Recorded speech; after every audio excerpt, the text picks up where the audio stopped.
Hair care tips you wish you knew. I'm basically gonna be giving you hair care tips you wish you knew, or at least hair care tips that I wish I knew before I knew them.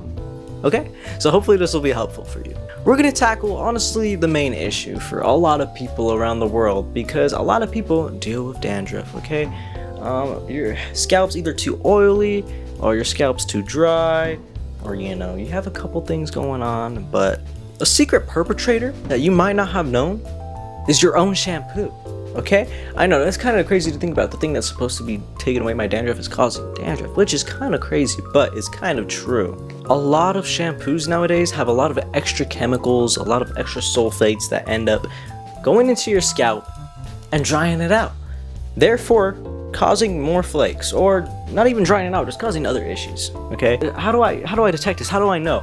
Well, if you have a dry scalp and you're using your shampoo, which if you have a dry scalp, you should be using shampoo designed for dry scalp, and if you have oily scalp, use shampoo designed for oily scalp. Okay, that's very important. You do it. If you don't, then you're doing it all wrong. Okay, you're doing it all wrong. But here's the thing: if it has a huge list of ingredients, just don't even bother. Okay, try switching it up. Try switching to a good brand with with a lot more natural ingredients. Pretty much. Okay, natural ingredients. That'll help you out a lot. Did you know conditioner is actually you're not supposed to be letting it into your scalp. You're supposed to be applying it from your mid shaft to your ends, which, I mean, some people don't know that. I didn't know that for a while, but then I learned that. Okay, so I hope you know that now.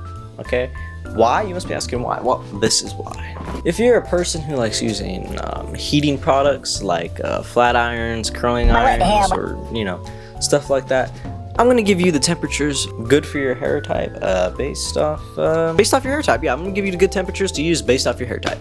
Yeah. So if you have more fine, thinner hair, or even colored hair, use the smaller range of 250 degrees. Probably even lower, like 230, 220, depending how low or how high your device goes. But yeah, stick to that range. And as for medium hair, not too thick, not too thin, not too curly, but just medium density hair. I definitely be in the upper range, bump that up to like 300, because your hair starts being a lot more difficult to manipulate. But obviously, as you go into the more higher density hair, more curly hair, you're gonna have to use a lot more heat, because your hair is just gonna be a lot more unwilling. Okay, also based off density and all that stuff. But always be sure to use a heat protectant. Okay, this leads us into the heat protectant conversation. Okay, even if you're using a blow dryer, it's important. Okay, because if you're using high heat on your blow dryer. But yeah, a heat protectant is very important to protect your hair health. If you have sea salt spray,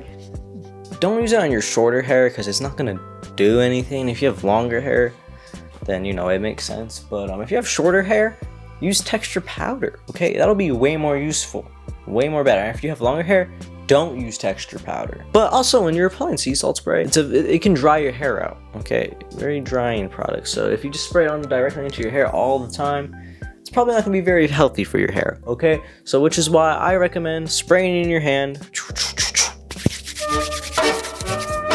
and then you scrunch it in from your mid ends to your mid shaft to your ends, because putting it in your scalp does nothing. Okay, how are you gonna add texture to the roots of your hair? That makes no sense. It's more ever so present on the ends, which is why you just do the ends. So yeah, overall, just avoid products with a bunch of ingredients that can do more harm than good on your scalp. I'll catch you all in the next video. Make sure to like, subscribe, and I'll catch you all next time.